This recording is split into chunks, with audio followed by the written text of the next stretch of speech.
ദൈവത്തിന്റെ സ്വന്തം നാട്ടിൽ ഉറുമ്പ് ദൈവങ്ങൾക്കായി ഒരു നാട്. ആചാരങ്ങളിലും വിശ്വാസങ്ങളിലും വൈവിധ്യമുള്ള ഒരു നാട്ടിൽ കുഞ്ഞൻ ഉറുമ്പുകൾക്കും ഒരു ക്ഷേത്രമുണ്ട്. ഉറുമ്പ് ദൈവങ്ങളുടെ ഉറുമ്പച്ചൻ കോട്ടം. ദൈവത്തിന്റെ സ്വന്തം നാട്ടിൽ ഉറുമ്പ് ദൈവങ്ങൾക്കായി ഒരു നാട്. ആചാരങ്ങളിലും വിശ്വാസങ്ങളിലും വൈവിധ്യമുള്ള ഒരു നാട്ടിൽ കുഞ്ഞൻ ഉറുമ്പുകൾക്കും ഒരു ക്ഷേത്രമുണ്ട്. ഉറുമ്പ് ദൈവങ്ങളുടെ ഉറുമ്പച്ചൻ കോട്ടം.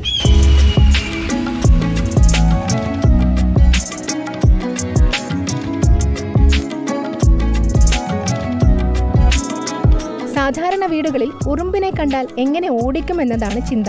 എന്നാൽ കണ്ണൂർ തോട്ടടക്കാർക്ക് ഉറുമ്പച്ചൻ ദൈവമാണ്.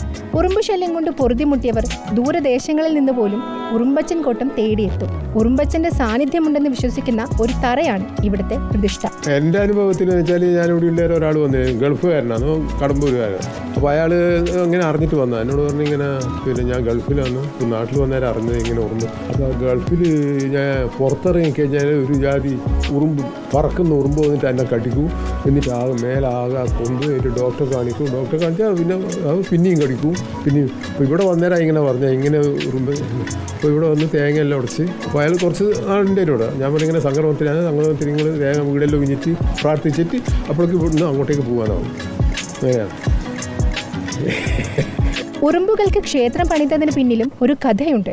4 പതിറ്റാണ്ടുകൾക്ക് മുൻപ് ഗണപതി ക്ഷേത്രത്തിന് കുറ്റിയടിച്ചപ്പോൾ പിറ്റേ ദിവസം കുറ്റി കാണാനില്ല. കുറ്റിയടിച്ച സ്ഥലത്ത് ഉറുമ്പിൻ കൂടും, കുറ്റി മറ്റൊരു സ്ഥലത്തും. പ്രശ്നത്തിൽ തെളിഞ്ഞതോടെ അവിടെ ഉറുമ്പുകൾക്കൊരു ക്ഷേത്രമുയർന്നു. കുറ്റി കിടന്നെടുത്ത് ഗണപതി ക്ഷേത്രവും പണിതു. ഉറുമ്പച്ചന് തേങ്ങയുടച്ചാൽ ഉറുമ്പുകളിൽ നിന്ന് വീടിനെ സംരക്ഷിക്കുമെന്നാണ് ഇവിടുത്തുകാരുടെ വിശ്വാസം.